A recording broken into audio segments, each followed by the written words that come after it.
નમસ્કાર વિદ્યાર્થી મિત્રો, હું નિર્મલ એડા વર્લ્ડ ઇન બોક્સની યુટ્યુબ ચેનલમાં આપ સર્વ વિદ્યાર્થી મિત્રોનું હાર્દિક સ્વાગત કરું છું. મિત્રો, આ સેશનમાં આપણે વાત કરીશું 1 એપ્રિલના રોજ આવેલા પાક્ષિકની. સીધા પાક્ષિક ઉપર જવું છે અને પાક્ષિકના મહત્વના ફેક્ટ અને તપાસીએ. પહેલો ફેક્ટ આપણા માટે આ મળે છે કે 49મી ડેરી ઇન્ડસ્ટ્રીઝ કોન્ફરન્સ આનું આયોજન હાલ ગાંધીનગર ખાતે થયું છે. તો અત્યારે હાલ યાદ રાખીએ કે ડેરી ઇન્ડસ્ટ્રીઝ કોન્ફરન્સ કઈ જગ્યાએ આયોજિત થઈ છે, તો ગાંધીનગર ખાતે. હવે આને લગતી દૂધ પ્રોડક્શનને લગતી તમામ બાબત છે જે આપણે યાદ રાખીશું. ઉદાહરણ તરીકે ડેરી અને પશુપાલન આ ક્ષેત્ર જે છે એ ભારત દેશના જીડીપીની અંતર્ગત 4.5 આટલા ટકાનું યોગદાન સાથે આગળ છે.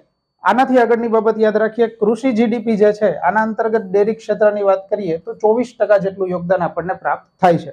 આ જ સાથે દેશનું કુલ ઉત્પાદન, જે દૂધનું કુલ ઉત્પાદન થાય છે એના અંતર્ગત જો ગુજરાત રાજ્ય દૂધના ઉત્પાદનની વાત કરીએ તો ભારતને લેવલ ઉપર ગુજરાત રાજ્ય છે એ 30% જેટલા દૂધનું ઉત્પાદન કરે છે. અત્યારે હાલ 49મી ડેરી કોન્ફરન્સનું આયોજન થયું છે, તો બાકીનો બધો જ ડેટા બેકગ્રાઉન્ડનો છે એ આપણે અહીંયાથી યાદ રાખીશું. આગળ વધીએ ત્યારથી આગળનો ફેક્ટ છે શ્રી હનુમાન તળાવ. અત્યારે હાલમાં જ તાજેતરમાં જ શ્રી હનુમાન તળાવ આનું લોકાર્પણ કરવામાં આવ્યું છે. આ હનુમાન તળાવ છે કઈ જગ્યાએ આવેલું છે, તો યાદ રાખીશું ગાંધીનગર ખાતે આવેલું છે અને નારદીપુર ગામ આ જગ્યાએ આવેલું છે. ત્યાં તાજેતરમાં જ એનું નવીનીકરણ આ પ્રોજેક્ટ એક લાગુ પડ્યો હતો અને આના અંતર્ગત જ આ તળાવ જે છે એનું લોકાર્પણ કરવામાં આવ્યું છે. તો યાદ રાખી લઈશું હનુમાન તળાવ ગાંધીનગર ખાતે આવેલું છે. ત્યારથી આગળ અમદાવાદ, આ લાસ્ટ પાક્ષિકની અંદર પણ આપણે વાત કરી હતી કે અમદાવાદ જે છે ત્યાં ઓક્સિજન પાર્ક આનું નિર્માણ થયું છે. તો ઓક્સિજન પાર્ક અંતર્ગત જ કુલ 68,000 જેટલા વૃક્ષોનું વાવેતર ત્યાં કરવામાં આવ્યું છે. આપણે તો આટલું જ યાદ રાખવું છે કે અમદાવાદનો સોલા વિસ્તાર છે કે જ્યાં ગુજરાતની અંદર ઓક્સિજન પાર્ક આનું નિર્માણ થયેલું છે. ત્યારથી આગળ વધીએ છીએ the Atmanirbhar Gujarat scheme for assistant to industries. ઉદ્યોગ માટેની આ સ્કીમ છે, એના માટેની વિગત આપણને અહીંયાથી પ્રાપ્ત થશે. ઓક્ટોબર 2022 આ વર્ષ એવું છે જ્યારથી આ સ્કીમ ગુજરાત અંતર્ગત શરૂ થઈ છે. અને આ સ્કીમ અંતર્ગત કઈ બાબતો યાદ રાખીશું, તો રાજ્યના જુદા જુદા સ્થળોએ ઉદ્યોગ શરૂ કરવા માટેના ઉદ્યોગકારને રાજ્ય સરકાર દ્વારા દર સપ્તાહના પ્રથમ દિવસે એટલે કે દર સપ્તાહના પહેલા સોમવારે MOU એટલે કે મેમોરેન્ડમ ઓફ અન્ડરસ્ટેન્ડિંગ એટલે કે આ પ્રકારના કરાર સાઇન થઈ છે. અને આ જ અંતર્ગત રાજ્ય સરકાર છે એ નવા ઉદ્યોગકાર જે ઉદ્યોગ સ્થાપવા માંગે છે એના માટેનું ઘણું બધું પ્રોત્સાહન પણ આ અંતર્ગત પ્રાપ્ત થાય છે. તો અત્યારે હાલ ગુજરાત માટેની આ સ્કીમ છે જેના અંતર્ગત પ્રથમ દિવસ એટલે કે દર મહિનાનો પહેલો દિવસ છે ત્યારે આ કરાર સાઇન કરવામાં આવે છે. આને પણ આપણે યાદ રાખીશું. ત્યારથી આગળ વધીએ છીએ. તાજેતરમાં જ નેશનલ કોન્ફરન્સ આનું આયોજન થયું છે અને આ નેશનલ કોન્ફરન્સ છે એ ડ્રોન ટેકનોલોજી આના માટેની કોન્ફરન્સ છે. કદાચ આપણે જો વાત કરીએ કે જાન્યુઆરી મહિનાના પાક્ષિકની આપણે વાત કરી હતી ત્યારે આપણને આઈડિયા હશે કે ભાઈ ડ્રોન ટેકનોલોજી આ લાગુ થઈ છે. તો એના અંતર્ગત જ તાજેતરમાં નેશનલ કોન્ફરન્સ આનું આયોજન થયું છે. અને આનું આયોજન કઈ જગ્યાએ થયું છે, તો યાદ રાખીશું અમદાવાદ ખાતે આનું આયોજન થયું છે. અને ઉદ્ઘાટન ગુજરાતના મુખ્યમંત્રી શ્રી ભૂપેન્દ્રભાઈ પટેલ દ્વારા થયું છે. આનું જે આયોજન કરવામાં આવ્યું છે એ કોના દ્વારા થયું છે, તો યાદ રાખીશું કૌશલ્યા ધ સ્કિલ યુનિવર્સિટી છે આના દ્વારા આનું આયોજન થયું છે. અને એ જ અંતર્ગત કૌશલ્યા સ્કિલ યુનિવર્સિટી છે એના અંતર્ગત એક ડ્રોન મંત્રાલય આનું પણ ઉદ્ઘાટન કરવામાં આવ્યું છે. આપણે એક વખત વાત કરી હતી કે ભાઈ કૌશલ્યા યુનિવર્સિટી આ જે છે ધ સ્કિલ યુનિવર્સિટી આનું ઉદ્ઘાટન તાજેતરમાં જ કર્યું હતું અને વિધાનસભા અંતર્ગત એક ખરડો પસાર કરી અને આનું ઉદ્ઘાટન કરવામાં આવ્યું હતું. તો યાદ રાખીશું કૌશલ્યા ધ સ્કિલ યુનિવર્સિટી છે એ પણ કઈ જગ્યાએ આવેલી છે, તો અમદાવાદ ખાતે આવેલી છે. અને અમદાવાદ ખાતે આવેલી કૌશલ્યા સ્કિલ યુનિવર્સિટી જે છે એના ઉપક્રમે અત્યારે હાલ ડ્રોન ટેકનોલોજી આનું ઉદ્ઘાટન કરવામાં આવ્યું છે. તો આને પણ યાદ રાખીશું. ત્યારથી આગળ છે nuclear science and technology gallery. તાજેતરમાં જ એક વાત કરવામાં આવી છે કે ન્યુક્લિયર સાયન્સ ટેકનોલોજી ગેલેરી જે છે એની રચના કરવામાં આવશે. અને આ જે સાયન્સ લેબ જે છે એની રચના કઈ જગ્યાએ કરવામાં આવશે, તો યાદ રાખીશું અમદાવાદનું સાયન્સ સિટી જે છે એના અંતર્ગત આ ગેલેરી બનાવવામાં આવશે.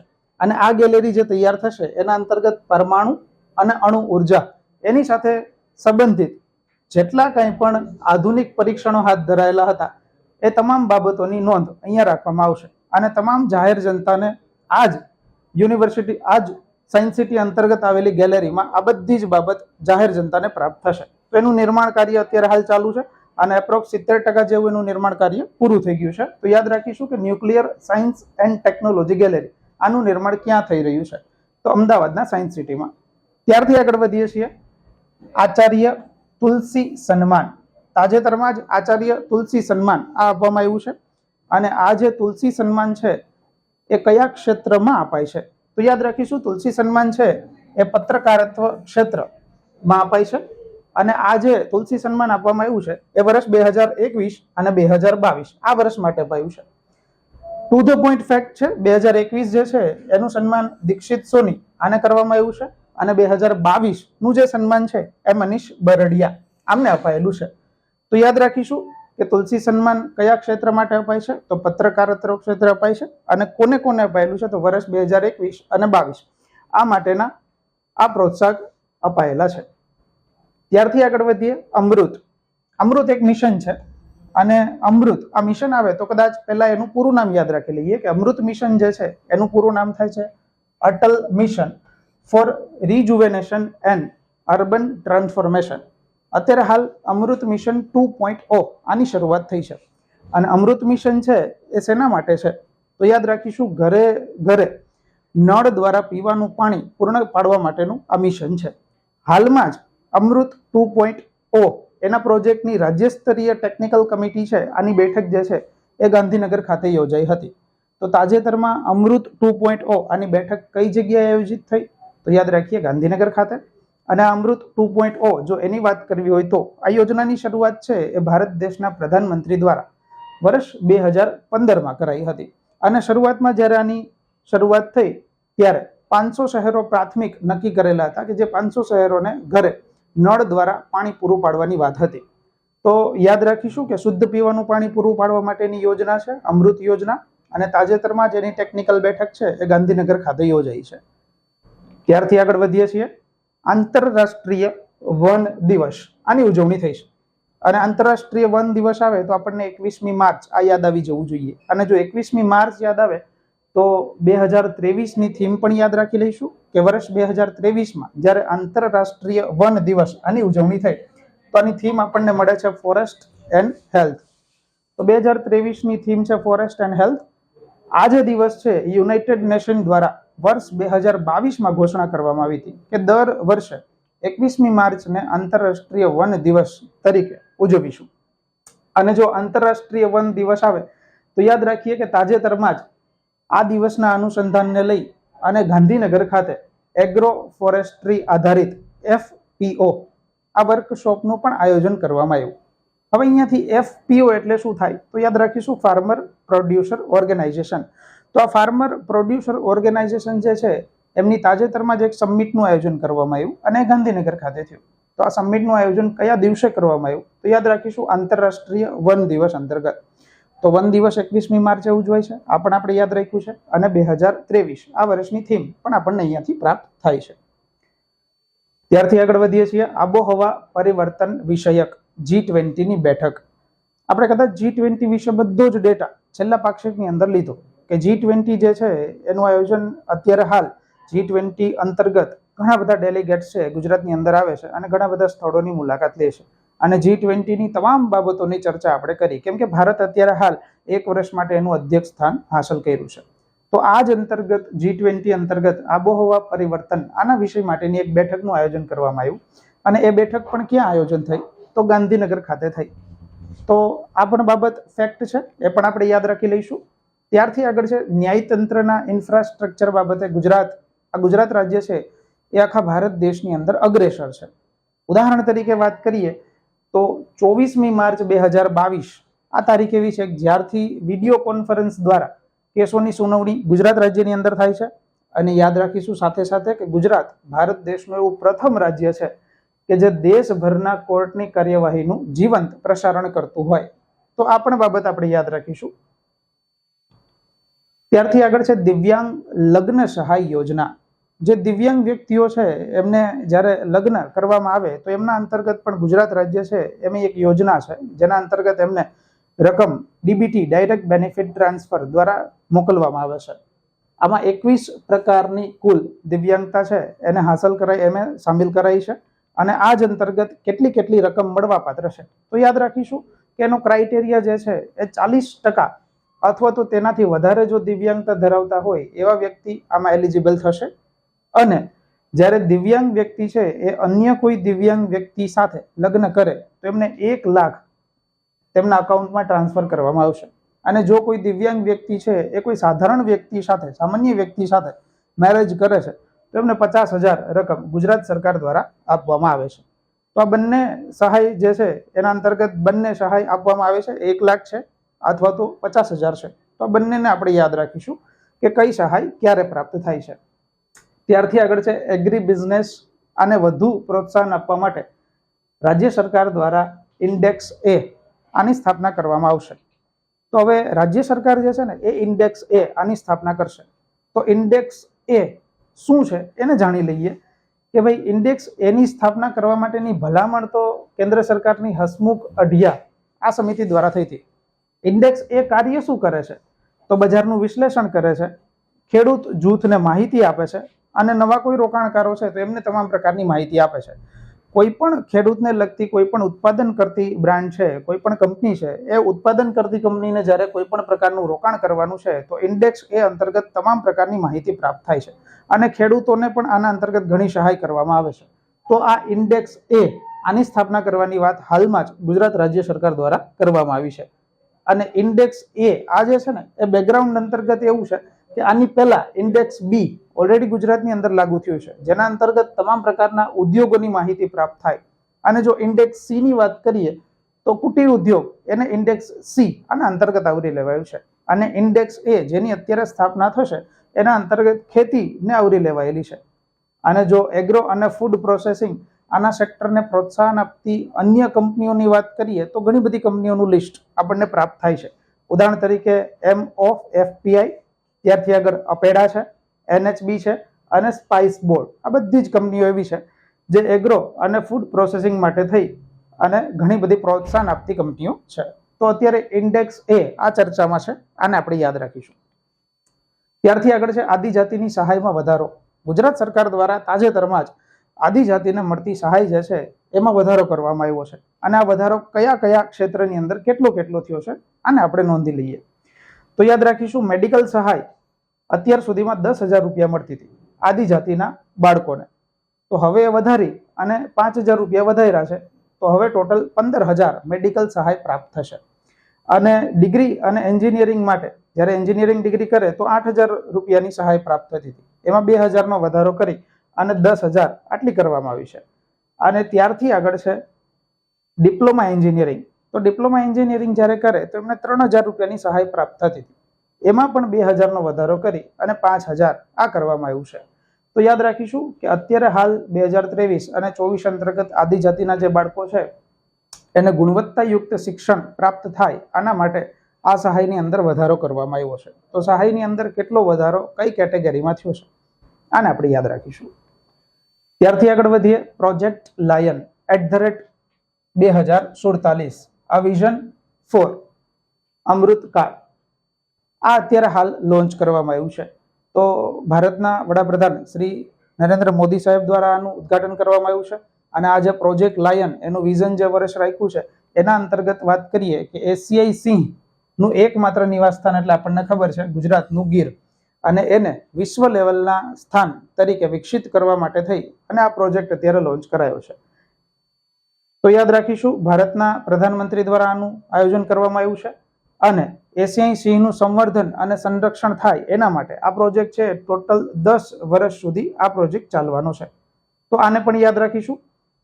ત્યારથી આગળ વધીએ છીએ શિવરાજપુર બીચ. આની માહિતી આપણને પાક્ષિકની અંદર પ્રાપ્ત થાય છે.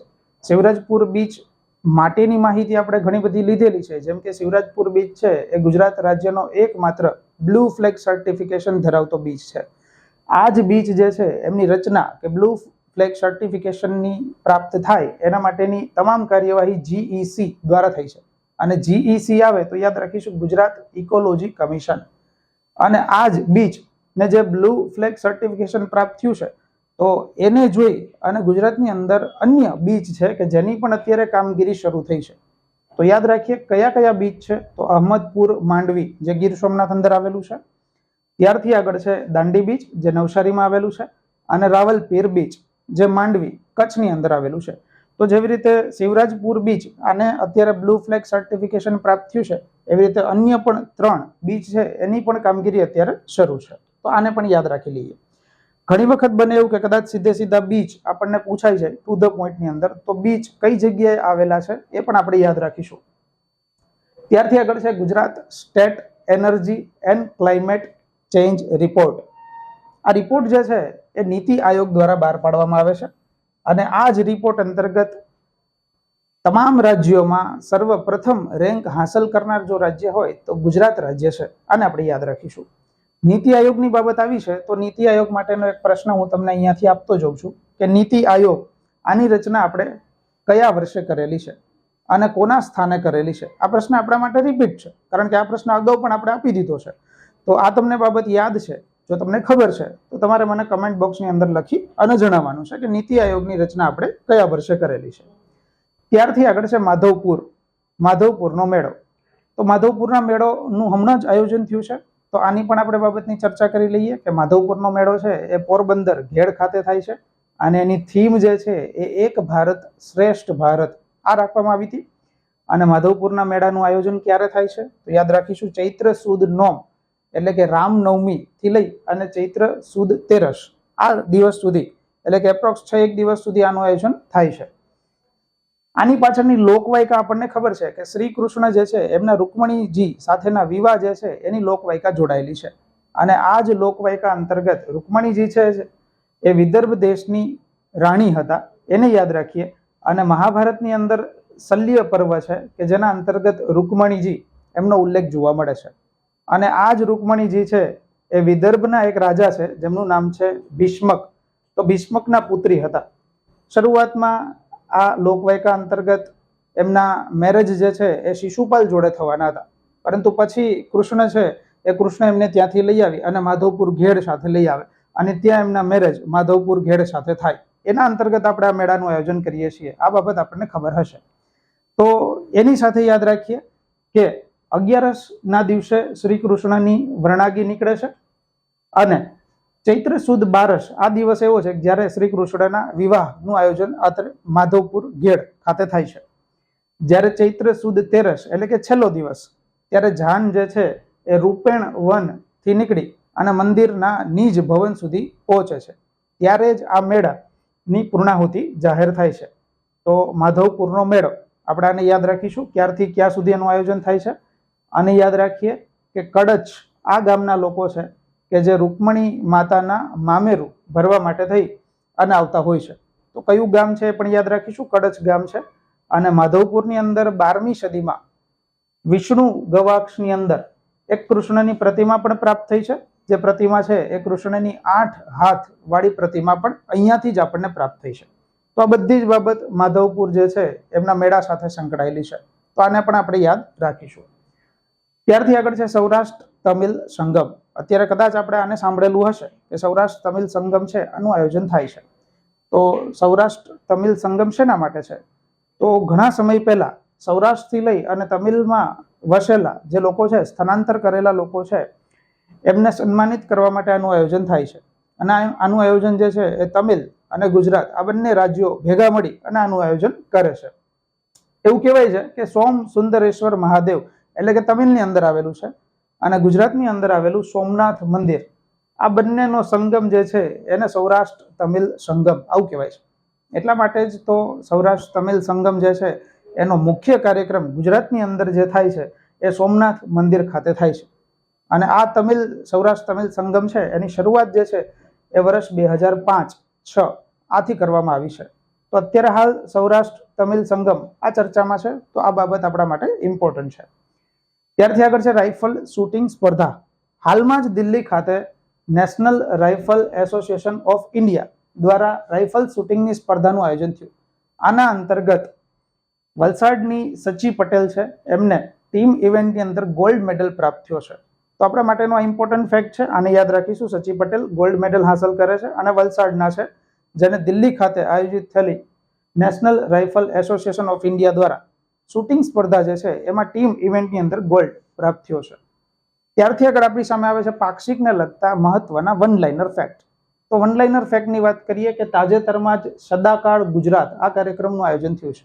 તો આ કાર્યક્રમનું આયોજન કઈ જગ્યાએ થયું છે? તો યાદ રાખીશું બેંગ્લોર ખાતે થયું છે. ત્યારથી આગળ છે તાજેતરમાં આંતરિક અને દરિયાઈ સુરક્ષા પરિસંવાદ માટેનું આયોજન ગુજરાતની અંદર કરવામાં આવ્યું. તો ગુજરાતની અંદર આ જે સંવાદનું આયોજન થયું છે એ કયા વિભાગ દ્વારા થાય છે? તો યાદ રાખીશું ગૃહ વિભાગ દ્વારા આનું આયોજન કરવામાં આવે છે. ત્યારથી આગળ વધીએ. ગુજરાતની કઈ યુનિવર્સિટી એવી છે, સરકારી યુનિવર્સિટી, કે જેના અંતર્ગત climate change centre of excellence આની સ્થાપના કરવામાં આવશે? યાદ રાખીશું ભારતનું ગુજરાત રાજ્ય એવું પ્રથમ રાજ્ય છે જેમણે સેન્ટર ઓફ એક્સલન્સ આની સ્થાપના કરી હોય. તો ક્લાઇમેટ ચેન્જ અંતર્ગત સેન્ટર ઓફ એક્સલન્સ આની સ્થાપના થશે ગુજરાત યુનિવર્સિટી અંતર્ગત. તો આને પણ યાદ રાખીશું.